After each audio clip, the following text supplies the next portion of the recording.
नमस्कार दोस्तों, उषा की आवाज चैनल में आप सभी का स्वागत है। हमारी आज की कहानी है मेरा आकाश। शाम का धुंधला घिरने लगा था। पेड़ों की डालियां पंछियों के कलरव से गूंज रही थी। अपने नीड़ में लौटने की खुशी हर संवेदनशील प्राणी को होती ही है। मैं भी आज जल्दी ही अपने ऑफिस से निकल गई। प्राचार्य बनने के बाद मैं ज्यादा समय स्कूल में बिताती थी। छुट्टी के बाद भी 1-2 घंटे रुककर सारे काम निपटाती। वैसे भी घर में मेरा इंतजार करने वाला कोई नहीं था। अकेले जीवन जीते हुए एक लंबा अरसा बीत गया था। जीवन के उतार चढ़ाव बहुत कोमल उम्र से शब्दों में ढलकर कहानी कविता बनने लगे थे, पर यह मेरे अस्तित्व को एक नई पहचान दे देगा, यह तो उस दिन पता चला जब मेरी रचनाओं की डायरी विपिन के हाथों लग गई। मेरे चैम्बर में मेरे भाई जैसा एक कॉलेज का स्टाफ मेंबर जो बहुत मुंह लगा हुआ था, फाइलें उठाते समय खुली हुई डायरी की चंद पंक्तियां पढ़ने लगा।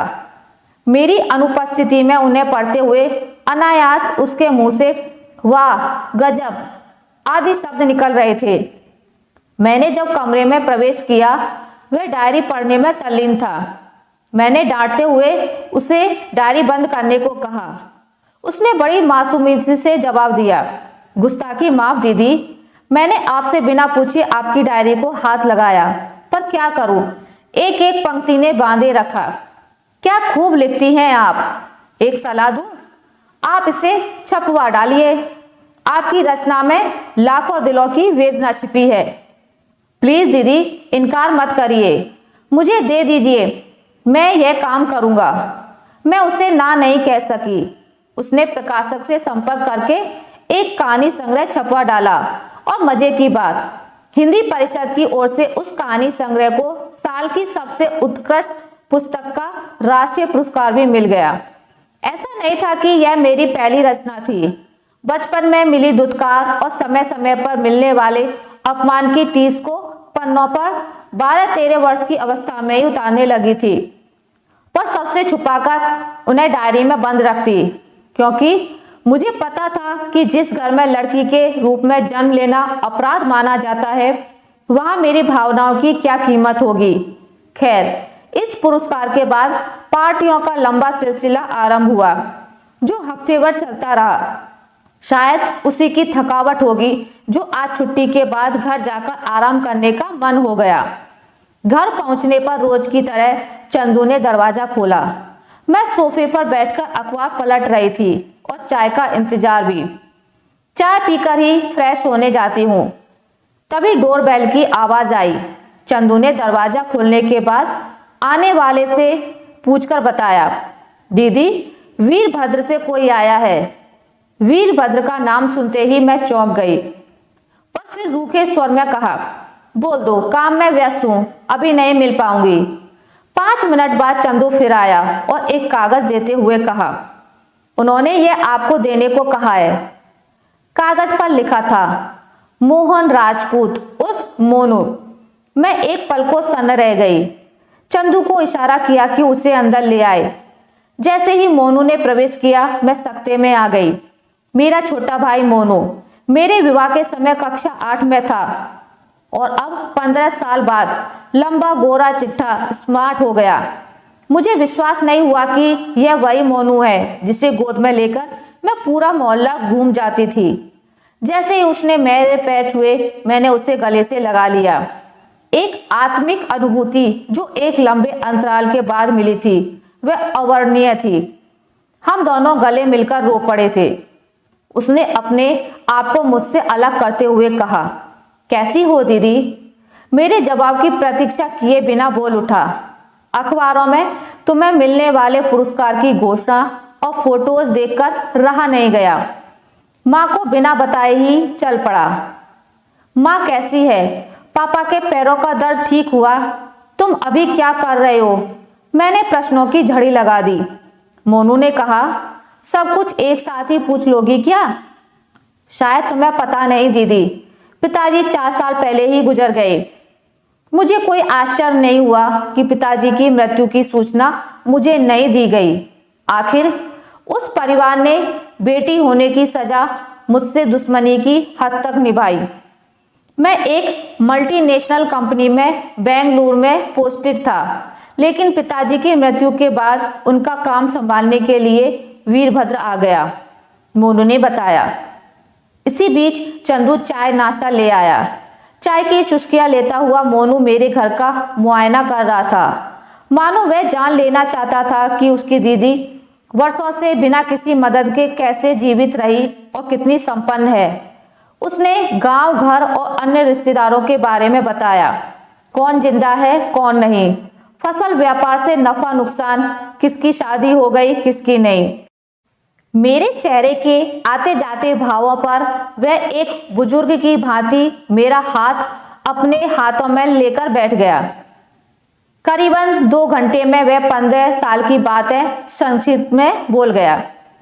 फिर अचानक कहा, दीदी मैं रात की गाड़ी से निकल जाऊंगा, कल दोपहर तक पहुंच जाऊंगा, नहीं तो मिष्टी मेरे बिना खाना नहीं खाएगी। मिष्टी? ये मिष्टी कौन है? मेरी 2 साल की बिटिया। मैंने अपनी नजरें झुका ली। एक बार उस घर में बेटी होने का दंश मैं भोग चुकी थी, फिर पोती होने का अभिशाप क्या उसे नहीं झेलना पड़ेगा? यह घर में पोती के प्रेम ने माता पिताजी के स्वभाव में बदलाव ला दिया। ना चाहते हुए भी मैं पूछ पड़ी, सब लोग मिष्टी को प्यार करते हैं ना? मेरा आशय वह समझ गया था। दीदी, मिष्टी के जन्म के बाद पापा ने कई दिनों तक मुझसे और तनु से बात नहीं की। तनु को 1-2 बार उन्होंने उलाना भी दिया, मानो बेटी को जन्म देकर उसने कोई अपराध किया हो। रोज रोज की कलह से तंग आकर मैंने अपना घर अलग करने की बात कह दी। मैंने उनसे साफ साफ कह दिया, दीदी ने जिस अपमान को आजीवन भोगा है, मैं वह अपनी बेटी के साथ नहीं होने दूंगा। दीदी से कुछ साल बड़ा होता तो शायद मैं दीदी के साथ खड़ा होता। ठाकुर परिवार में केवल बेटे पैदा हों, बेटी नहीं, यह कैसे संभव है? पिताजी इस 2 टूक फैसले को ना तो मान सकते थे और ना अपनी दकियानूसी सोच से छुटकारा पा सकते थे। उन्होंने खाना पीना छोड़ दिया और एक रात बाथरूम में ऐसा चक्कर खाकर गिरे कि उनका ब्रेन हेमरेज हो गया। मैं समझ गया कि पिताजी को पोता ना होने का कितना गहरा आघात लगा होगा। मैंने जल्दी जल्दी मोनू के लिए खाना तैयार करवाया। जाते जाते वह फिर मेरे गले लग गया। जाने फिर जीवन में मुलाकात हो ना हो, उसकी हर बात पर मेरी उत्सुकता बनी हुई थी, केवल एक बार यह सुनने की कि दीदी तुम्हें हम सब बहुत याद करते हैं। शायद वर्षों का मलाल क्षण में मिट जाता, पर नहीं, वह तो केवल इतना ही बोला, अपना ख्याल रखना दीदी। उसके जाने के बाद मैं बिस्तर पर लेट गई। लगता था कितने दिनों की थकी हुई हूं। दिमाग भन बना रहा था और आंखों में नींद कोसों दूर। 15 साल पहले की कहानी चलचित्र की भांति गुजरने लगी। जब इतने सालों तक घर वालों ने कोई खोज खबर नहीं ली, तो अब क्यों पुराने जख्म ताजा करने यह भाई चला आया। मेरा जन्म एक बेहद दकियानूसी ठाकुर परिवार में हुआ था। दादी बताती थी कि मेरे जन्म के पहले पिताजी ने कई कर्मकांड करवाए थे कि बेटा हो, इसलिए मेरे जन्म के समय मातमी शांति थी। पिताजी ने माँ से बात करना छोड़ दिया था। यह तो दादी थी जो उन्हें समझाती रही कि बेटा या बेटी होने में बहू का कोई बस नहीं चलता। मेरे चाचा के बच्चों से पिताजी को विशेष लगाव था, क्योंकि वे सभी लड़के थे। मेरी चाची को सभी सिर आंखों पर बिठाते। हालांकि दादी ने ऐसा भेदभाव कभी माँ के साथ नहीं किया। मैंने बहुत वर्षों बाद जाना कि मुझसे बड़ी 2 लड़कियों को जन्म के बाद शायद नमक चटाकर मार डाला गया था। 5 साल के बाद जब मेरा भाई पैदा हुआ, तब घर में दिवाली सा माहौल था। मेरे भाई और मेरे बीच जबरदस्त भेदभाव किया जाने लगा। समय के साथ मुझे महसूस होने लगा कि मैंने यहाँ जन्म लेकर अपराध किया है। पता नहीं शुरुआती दिनों की स्नेही माँ कैसे बदल गई। वह भी केवल भाई के लिए सोचती। इतना होने पर भी मोनू के लिए मेरे मन में कोई बैर भाव नहीं जागा। हम दोनों एक दूसरे को बेहद चाहते। मैं उसे अपने पास ज्यादा रखती, क्योंकि स्कूल से आकर उसके नहलाने खिलाने और खिलाने की जिम्मेदारी मुझे सौंप दी गई थी। दादी की पहल पर मुझे पढ़ने का अधिकार मिल गया था। मैं पढ़ाई में अव्वल आती, लेकिन इंटरमीडिएट के बाद पिताजी ने पढ़ाई पर रोक लगा दी। उन्हें यह पैसे की बर्बादी लगता। पिताजी वैसे भी मुझे देखना पसंद नहीं करते। एक तलाकशुदा अधेड़ उम्र के पुरुष से मेरा विवाह करवा दिया गया। बदले में उसने कोई दहेज नहीं लिया। इस बेमेल विवाह से केवल मेरी दादी और मेरा भाई दुखी था। विवाह के बाद मैं सोनभद्र आ गई। खैर, स्वप्निल के साथ मेरी सबसे अच्छी बात यह रही कि उसने मेरी पढ़ाई जारी करवा दी। विवाह के बंधन में नहीं जकड़ा। सोनभद्र आने के एक हफ्ते बाद ही उसने मेरा कमरा ऊपर की मंजिल में करवा दिया, ताकि मैं बिना किसी बाधा के पढ़ाई लिखाई करती रहूं। घर के कामकाज के लिए कई नौकर चाकर थे, पर फिर भी मैं रसोई वगैरह देख लेती। हल्के फुल्के कामकाज निपटाकर कॉलेज जाती। मुझे आश्चर्य होता कि स्वप्निल ने मुझे एक पत्नी की हैसियत से कभी नहीं देखा। मेरे प्रति कोई आकर्षण नहीं, शायद उम्र का तकाजा था। कॉलेज में लड़कियां पूछती, आज तो खूब सुंदर लग रही है, पति ने क्या कहा? मैं केवल मुस्कुराकर रह जाती। स्वप्निल के प्रति मेरी नापसंदगी अपनी जगह थी, पर उसने भी कभी प्यार का प्रस्ताव नहीं रखा। मानो यह शादी नहीं, एक साथ रहने की कोई डील हो। वह नीचे के कमरे में चैन से रहता और मैं ऊपर के कमरे में। मेरी शादी के बाद ना कोई मायके से मिलने आया और ना ही तीज त्योहार में किसी ने खोज खबर ली। मुझे याद है, शादी के बाद की पहली तीज में मैंने घर जाना चाहा था, तो स्वप्निल ने कहा था, अच्छी तरह सोच लो, वहां जाकर तुम्हें कुछ नहीं बल्कि बेइज्जती ही मिलेगी। उनके लिए तुम एक कचरा थी, सो उसे फेंककर उन्होंने अपने घर की सफाई कर ली। फिर भी मैं गई। उसका कहना ठीक ही था। मोनू आकर लिपट गया और मेरा हालचाल पूछने लगा। माँ थोड़ी देर तक मेरे पास बैठी। मेरे कपड़ों और श्रृंगार से मेरा रहन सहन आंकने लगी, लेकिन जैसे ही पिताजी आए, वे उठकर अंदर चली गईं। पिताजी ने आते ही कहा, यहाँ क्यों आई? अब इस घर में तुम्हारा कोई अधिकार नहीं। तुम्हें जन्म देकर तो हमने पहले ही जिल्लत पाई है। पता नहीं क्या पाप किया था मैंने, जिसकी सजा तुझे जन्म देकर चुकानी पड़ी। अब इस घर को भूल जा, यहां भूलकर भी मत आना। पिताजी की बातें सुनकर मैं अवाक रह गई। पिताजी ने कभी किसी की परवाह नहीं की थी, तो कोई उनकी बातों में हस्तक्षेप भी नहीं करता था। माँ ने सही गलत के फैसले में कभी अपनी राय नहीं दी, और मोनू की सुनता ही कौन? उसे बड़ों के बीच अपनी बात रखने की इजाजत नहीं थी। चाचा मामा पिताजी के शागिर्द थे, क्योंकि पिताजी घर में सबसे बड़े थे। एक दादी थी जो अपनी बात मनवा लेती थी, पर वृद्धावस्था में वे भी ज्यादा नहीं बोलती थी, या यूं कहें, समय के आगे उन्होंने घुटने टेक दिए थे। जैसे तैसे मैंने रात गुजारी और सुबह की पहली गाड़ी से वापस आ गई। फिर कभी वहां ना जाने की कसमें खा ली। मेरे उतरे हुए चेहरे को देखकर स्वप्निल ने कहा, सब ठीक है ना? मैंने कहा था ना, वहां तुम्हें कोई नहीं पूछेगा। मैंने तुम्हारे पिताजी की तुम्हारे प्रति उपेक्षा उसी दिन भांप ली थी जब वे तुम्हारा प्रस्ताव लेकर मेरे पास आए थे। लगे हाथ उन्होंने भी एक और गोली दागी। यहां भी कभी मुझसे एक पति की जिम्मेदारियों की अपेक्षा मत रखना। घर में नौकर चाकर हैं तुम्हारा ख्याल रखने के लिए। मैं अपने कमरे में पहुंचकर काफी देर तक रोती रही। हाय रे नसीब, लड़की होने का इतना बड़ा कसूर। पहले पिता ने नफरत की और अब पति ने। देखते देखते 5 साल बीत गए। मैंने मास्टर डिग्री हासिल करने के बाद डॉक्टरेट करना आरंभ कर दिया। स्वप्निल की अपेक्षा धीरे धीरे समझ में आने लगी।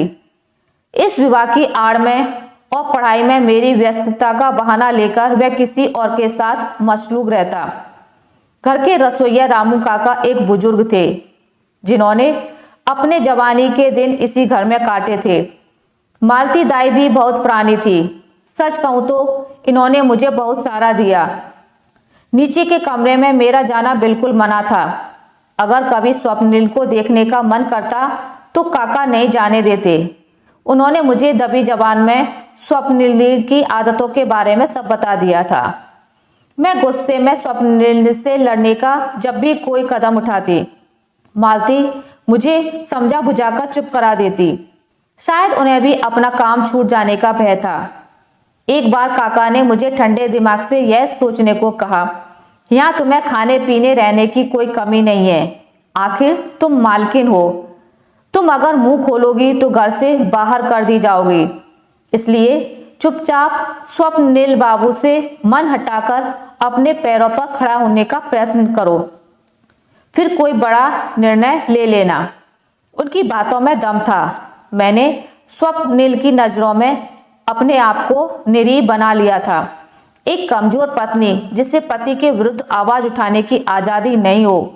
मेरी कुछ रचनाएं स्थानीय पत्रिकाओं में छपनी शुरू हुई। रचनाओं के साथ दिया हुआ मेरा परिचय और फोटो से लगे लोगों ने मेरे पति के बारे में भी जाना। उसी में किसी ने फोन करके बताया कि जिसे आप स्वप्निल के नाम से जानती हैं वह असल में शंभुनाथ है और शहर की एक वेश्या के साथ उसका संबंध है। इसलिए मेरी रचनाओं के प्रकाशन के बाद स्वप्निल ने आपत्ति जताई थी कि लिखने में कोई मनाही नहीं है, पर छपवाना नहीं है। उसकी असलियत जानने के बाद मैंने भी तय कर लिया कि मैं उससे विधिवत अलग होकर एक स्वतंत्र व्यक्तित्व का निर्माण करूंगी। संघर्ष मनुष्य को या तो तोड़ देता है या जोड़ देता है। मुझे मेरी नियति ने मजबूत बना दिया था। कुछ बुरे लोग मिले तो कुछ अच्छे लोग भी। अपना अतीत भूलकर नए सिरे से जिंदगी की शुरुआत करूंगी। मेरे इस नए निर्णय का मेरी सहपाठियों और कॉलेज की विभागाध्यक्ष सीता जी ने स्वागत किया। तब तक पीएचडी पूरा होने में कुछ समय था। कॉलेज के प्रिंसिपल के अनुग्रह पर मुझे उसी कॉलेज में व्याख्याता की नौकरी मिल गई। मैंने यह सब अभी तक स्वप्निल को नहीं बताया था। जब मैंने अलग ठिकाने की तलाश कर ली तब एक दिन उनके कमरे में जाने का निर्णय लिया, जहां मेरे जाने पर प्रतिबंध था। दोपहर का समय था। मैं बिना दरवाजा खटखटाए अंदर घुस गई। सामने सोफे पर स्वप्निल और एक अधेड़ उम्र की महिला बैठे हुए थे। मुझे इस तरह अंदर आते देख वह बरस पड़ा। तुम यहाँ क्यों आई? उसकी बात का जवाब दिए बगैर मैंने कहा, तलाक का नोटिस तुम तक पहुंच जाएगा, मैं जा रही हूं। एक घायल शेर की तरह स्वप्निल ने हमला करना चाहा। अपनी औकात मत भूलो। मेरे आश्रय पर पलने वाली औरत आज मुझ पर सवाल उठा रही है। इतने दिनों से अपने वजूद के कण कण को समेटती हुई जिस स्वाभिमान का मैंने मान रखा था वह बिखर ना जाए, इसका सदा ध्यान रखा था। मेरे संघर्ष ने मुझे बहुत बलवान बना दिया था। मैंने पलटकर एक झन्नाटेदार तमाचा स्वप्निल के गाल पर जड़ते हुए कहा, यह मत समझना मेरी बदनसीबी ने मुझे कमजोर कर दिया है। सामाजिकता की आड़ में मुझे अपनी पत्नी बनाकर तुमने सभ्य कहलाने का नाटक किया। सच पूछो तो तुम ही मेरे आश्रय पल रहे थे। तुम्हारी पहली पत्नी ने तुम्हें देर से पहचाना था, मैंने थोड़ा जल्दी पहचान लिया। उसने उपहास करते हुए कहा, जाओगी कहाँ? अपने मायके? हा हा हा। उन्होंने तो तुम्हारे हाथ पीले कर पल्ला झाड़ लिया है। मैंने जवाब दिया, मुझे किसी सहारे की जरूरत नहीं, मैंने जीना सीख लिया है। और हाँ, मेरी खोज खबर लेने की कोशिश मत करना। मुझे तुमसे गुजारे भत्ते की कोई चाह नहीं। मैंने वकील साहब को लिखित रूप में सब समझा दिया है। तुम इन्हीं औरतों के साथ दिन रात गुजारो। यह मत समझना कि मुझे तुम्हारी करतूतें आज मालूम हुई हैं। जिस दिन तुमने मेरा अलग कमरा करवा दिया था, तुम्हारी आदतों की भनक मुझे उसी दिन लग गई थी। पर पढ़ना मेरी मजबूती थी और लाचारी भी।